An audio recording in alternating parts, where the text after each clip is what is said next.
Man, I dropped a video recently about speedsters, and I put Minato in the thumbnail, but I didn't really talk about him in the video, mainly because a lot of people wouldn't consider him a speedster. He's fast, but I don't think people will put him in the same conversation as a Flash or a Quicksilver, regardless of how I feel, because I think he needs to be put in a conversation with all the other speedsters, just because of his impact to me as a character. I said to many people who demanded that I talk about him, I received so many comments about why I didn't talk about Minato.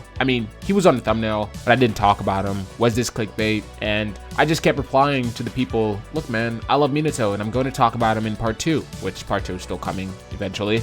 However, now I realize so many people just wanted to see him. And I'm a huge fan too. Man, I might as well just drop a video about Minato alone. So here we are, and I hope that you enjoy. First thing I gotta say is one word. One word that fully encapsulates Minato. That word is perfect. Yup, perfect. Tell me a flaw right now, bro. This guy was perfect. He lived a perfect life, basically. He made friends at school. He did great at school. He got the girl of his dreams. He became feared, respected, beloved. He achieved his lifelong childhood dream. He then had a kid who would go on to become even greater than he was. Literally, guys, that's everyone's dream right there. That's everyone's sequence timeline dream. We all want to go to school and do good. We all want to make friends. We all want that girl, the girl of our dreams. We all want to become successful and achieve our goals. And then we all want to have kids who would then go on to be great too. Let's talk about courage and confidence. When Kushina first arrived in the village, she told everyone that she wanted to become the Hokage. Everyone was quiet, but really, they were slowly processing this information that they got because it was just so outlandish. And you know who had the courage to stand up and join her? Minato. A lot of guys just sit back, and when they hear something that they mess with but is embarrassing, they'll sit there and look around and be quiet because they don't want to be judged. They don't want people to hate on them. But he had the courage and the confidence to stand up and tell people what he wanted to do. Let's talk about fearlessness, because Kushina got kidnapped by grown adult men. People who had bad intentions. They were on a mission, and niggas don't get sent on a mission unless they are capable. And this man was fearless. He didn't hesitate when he saw that his girl was in trouble. He quickly jumped into action to rescue her. He took on 3 of them. He efficiently, tactically dispatched every single one of them, one by one. And then he went, are you hurt? Now let's talk about romantic. He showed his confidence, his courage, his fearlessness. And this man is romantic. He rescued the damsel in distress, picked her up, held her firmly and whispered sweet nothings into her ear under the moonlight. This man is smooth. Listen to this.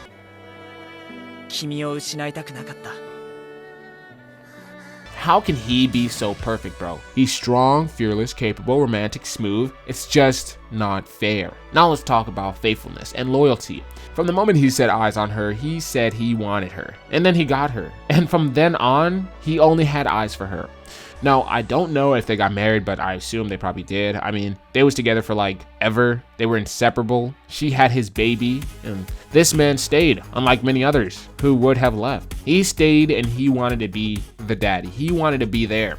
Now, unfortunately, he couldn't have been there because some situation arose. But anyways, also, Minato probably had the second greatest introduction. To me, I feel like he had the greatest introduction. The first time that we saw him in an anime was just legendary to me. But, some of you Madara fanboys are going to talk about Madara's intro to the 4th Great Ninja War when he fought all those people. And yeah, that scene was great.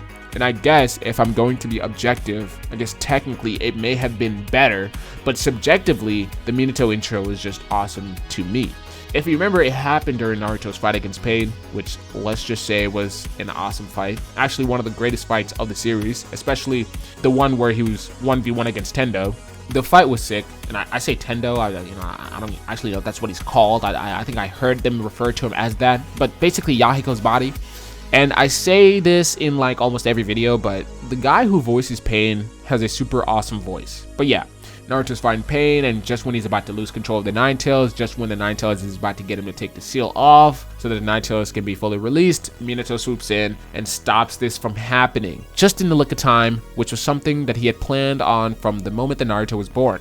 And then, of course, him and Naruto have this heartfelt moment. It was absolutely beautiful. Before, it led me to ask questions. Why would the 3rd Hokage tell Naruto who his dad is? They say it's to protect him, but I don't know. The 3rd Hokage is kind of sadistic to sit there and watch Naruto just suffer, have all the other villagers basically disrespect him and look at him like some monster. But whatever. But the dialogue that Naruto and Minato had was just great. They do a great job of showing how Naruto is just at a loss of what to do, having just met his father, having just realized that his father was the 4th Hokage, and it left Naruto more fulfilled and happier. So now let's talk about Minato's most memorable scenes and fights. First one I want to touch on is his fight against the Raikage and Beat. So first of all, this episode was mainly a flashback to how Killer Bee and the Raikage became a team, and then they tossed us a little gift with one of their first encounters against a powerful opponent. That first cool thing that he does in this fight is he tells his backup to stay out of this. He instructs them to stay back. Now, he knows who they are. He's heard the stories, just like the guy in the backstory who was scared to death had heard the stories about the Raikage and Killer Bee. However, Minato didn't care. He was confident in the fact that he was capable and strong. He was so confident that he told the guys that he was fighting with to stay back. In basketball terms, he called ISO. He said, "I got this, y'all. Relax." By the way, is that Kiba's dad? I mean, is it weird to assume that every guy that has a dog is related to Kiba? I mean, if that's Naruto's dad, then isn't it safe to assume that that's Kiba's dad? Is it also weird to assume that every guy that has bugs is related to this guy? Next thing, the Raikage charges at him full speed. This man nonchalantly stands there until he gets right in his face. Then he teleports away. Then he teleports back, and all this happens in a split second, by the way. He would have had him if it not had been for Killer Bee stepping in. The Raikage got a little too excited and tested his luck. He would have gotten dealt with had it not been for Killer Bee rescuing him. Thirdly, they hear the whistle, which tells them to retreat. He is so uninterested in this fight, whereas Raikage and Killer Bee are all in, on their toes, sweating bullets trying to fight him. But he hears the whistle, which is telling them to retreat, and his instinct is, I bet. I've already had enough of this anyways. He's walking off like a dude who has lost interest in whatever he was just doing, like a guy who's bored and wants to go find where the action's at. But before he leaves, he feels like giving them some advice, which sounds nice and all, but you have to understand, you are enemies in battle. For another man to turn his back on you and then decide that he wants to give you advice is very disrespectful. But the Raikage sees it for what it is. And finally, Raikage thinks that he's got it all figured out. He knows exactly where he's about to go. He knows his next move, and he charges at him again. And Minato looks at him like, I see you haven't learned anything yet, huh? Waits until the last minute, literally watches this man wind up a punch full speed, and then hits him with the reverse Uno. Instantly teleports right behind Killer Bee.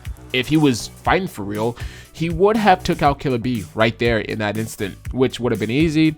And if that would have been easy, he could have easily dispatched their partner standing right next to them. Then it would have been a 1v1 against the Raikage, and seeing as though the Raikage would have been dispatched a while ago had it not been for Killer Bee, it's safe to assume that this would have been an easy dub for Minato. Okay, now before I talk about the next fight, I'm going to briefly discuss this scene right here and these two clips. Now, Obito tossed up Naruto, and mid-air, Minato catches him, which was expected. I mean, you're fast. You're like the fastest guy in the village.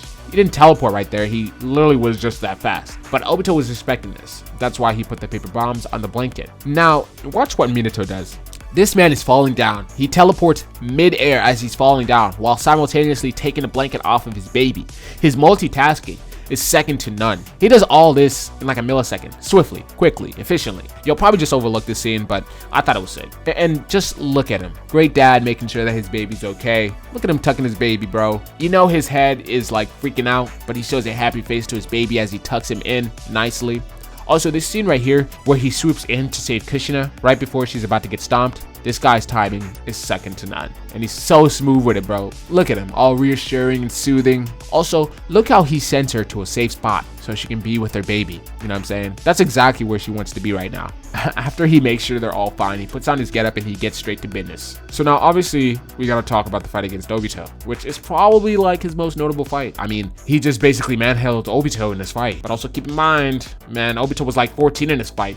I know you guys be forgetting, but he was just a kid, so it's understandable that he got pieced up by this fully formed demon. But yeah, the whole fight, Obito was feeling himself. You know, he thought he was the guy. You know, he, just like the Raikage, he essentially ended up adding a little more than he could chew. So a lot of times, Minato was trying to attack Obito only for Obito to materialize and basically become intangible, and for the attack to go right through him. And Minato is getting wise to this. So Obito, who I have to give him credit for the fact that he became really creative with the way that he was going going against Minato, bringing chains into equation. Basically, if I pass through him and then he gets caught in the chains, then I got him. Is basically the thought process that Obito has. And it was creative, and I give him that. It was a good idea. It was something, for a guy who they got to be on the lookout for and run on sight. To go against a guy like that, you have to be creative. This scene right here, where it's in slow motion and it's basically who gets who first, is legendary. And just when Obito thought he had him, he said to himself, gotcha. Minato hit him with the Uno reverse and basically said, guess again. He teleports to the kunai that went through Obito's head and hits him with the massive Rasengan. He takes him out. Dispatched. People love referencing this scene right here, but to me, the more impressive scene is this scene right here. Obito's been dispatched, he's beaten, he's licking his wounds, he's about to tell him, you got it, but still tries to make conversation. However, Minato says, I'm not done yet. Instantly teleports to right in front of him, gets him with the contact seal, releases the nine tails, and just leaves Obito in awe. This is a real humbling fight. When you're a guy when you're a kid like Obito, you've been around the likes of Madara and you can easily dispatch powerful shinobi with very little effort. You walk around thinking you're a god. You walk around thinking you're that guy, and you gain a certain level of confidence, and it becomes cockiness to the point where you feel like you can step up to the real gods. Hold up, let's not forget that Minato is actually his sensei. That's actually his master, and he basically put Obito in his place. He said, sit down. He said, get back to the kids' table. He showed him, this is the difference between you and me. In conclusion, this man, Minato, is the very embodiment of everything women want. Seriously, just think about it, right? He is monogamous, serially. He's loved one woman his whole life. He's very tender, very caring to her. He cares about her needs. He's great with children. I mean, his baby, he cried when he first saw Naruto. The love that she receives from Minato is unmatched. The protection that she receives from Minato, I mean, come on, do I even have to talk about that? He's Minato. People are scared of him. People are told to run at the very sight of him. When he was alive, he was one of the most dangerous and feared people in the whole world. So the protection that he provides to her is unmatched. And he provides, I mean, he's the Hokage, that's like the president, or maybe in a smaller scale, he's like a CEO of a company. He's the head. You don't just become the leader of a company or a village or a country and that not come with monetary perks, incentives. He can provide. So we know he can provide, he can protect, he offers loyalty and love. He's also sensitive. I mean, bro, when she's in distress, he's there to hold her hand. He's an alpha in the streets and a beta in the sheets. He demands respect out in the streets whilst also being emotionally available to his woman. I mean, as far as I'm concerned, isn't that what all females are always talking about, what they want from these niggas? But yeah, that's Minato, the perfect man. Bro, he gets the job done out there with his homies. He demands respect from his homies and his ops, whilst also being a great family man, very caring and loving to his close family and friends. What can't this man do? He's the Ubermensch. He is perfect.